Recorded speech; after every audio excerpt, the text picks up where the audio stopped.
Now we are going to start with the unit that is the cell. See, we all know that like the smallest unit which is present in a body is the cell. So we call it as cell as a structural and functional unit. We call cell as a structural and functional unit. So cell is a structural and functional unit of our life, right, or our body.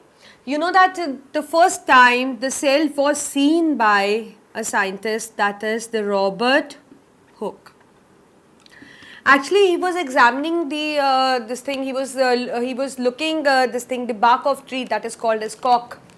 He was looking the cork under microscope. It appeared to contain the structure like this, which occurred like this. So he called these spaces. So there were certain spaces between the you can say that the walls.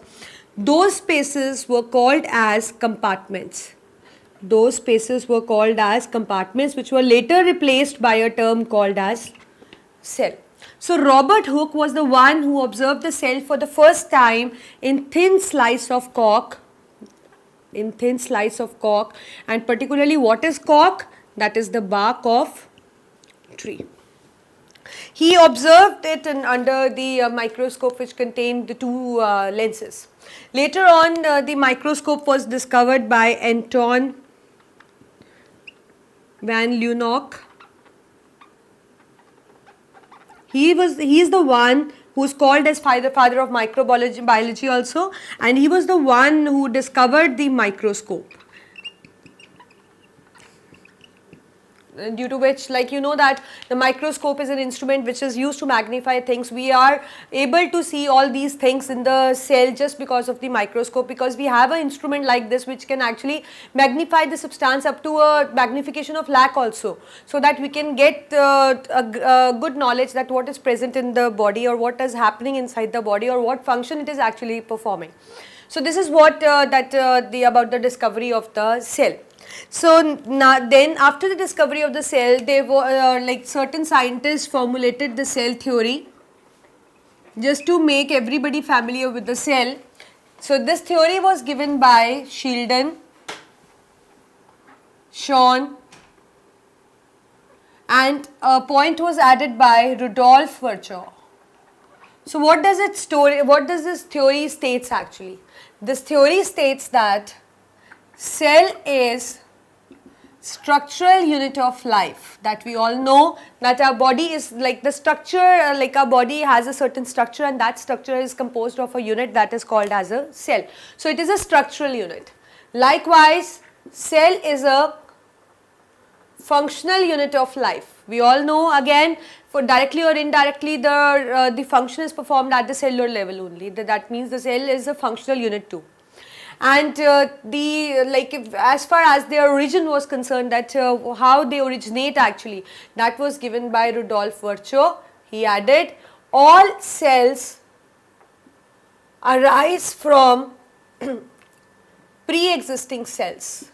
They said that the cells arise from the pre-existing cells. That means their origin is not known, or we can also say that cell origin is de novo. De novo means not known.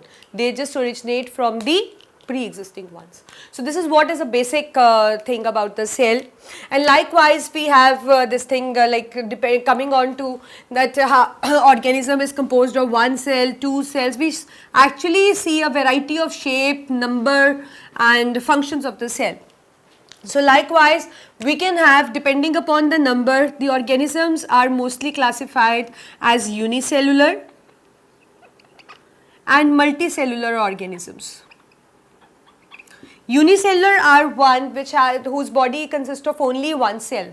Their body is made up of only one cell. Multicellular are the one whose body is made up of many cells, like us, man.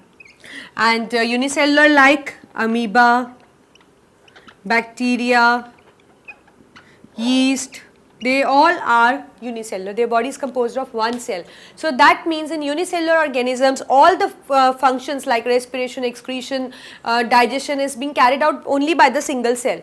But in case of multicellular, different cells are involved in the different systems. Like we have, like in the body, we have neuron which is engaged in the nervous system. We have a nephron which is engaged in the excretory system. So we have different kind of cells which are performing different functions there. But in unicellular, the same cell is performing different kind of phenomena. So this is what is the difference between the unicellular and the multicellular.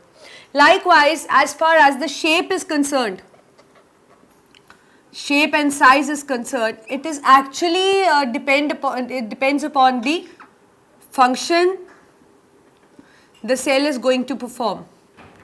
So shape and size of the cell just depends upon the function it is going to perform. So depending upon that, we have different shapes like RBC, we have their disc shape, we have muscle cell which is elongated and branched because they have a property of contracting and relaxing. So they need to have a shape like that. Likewise, we have nerve cell which is longest, or you can say which is very long, because it needs to transmit impulses from one part of the body to the another, so it has to be long. Likewise, we have let's say another cell WBC. It is irregular in shape. Why? Because its function is to eat up the foreign substances, and for that it need to move out from the vessel. So if it will be of irregular shape, then only it is able to escape out. So that means the cells can have different shapes actually. Depending upon the size again, so size also varies. The size, you can say that we start measuring the size of the cell in unit micron, and it may extend up to many meters. And you know that the smallest cell that is being found is the mycoplasma. That is the mycoplasma, one of the species of the bacteria, one of the kind of bacteria you can say. And you know that what is its size? It is 0.3 micron. It is too small. 0.3 micron.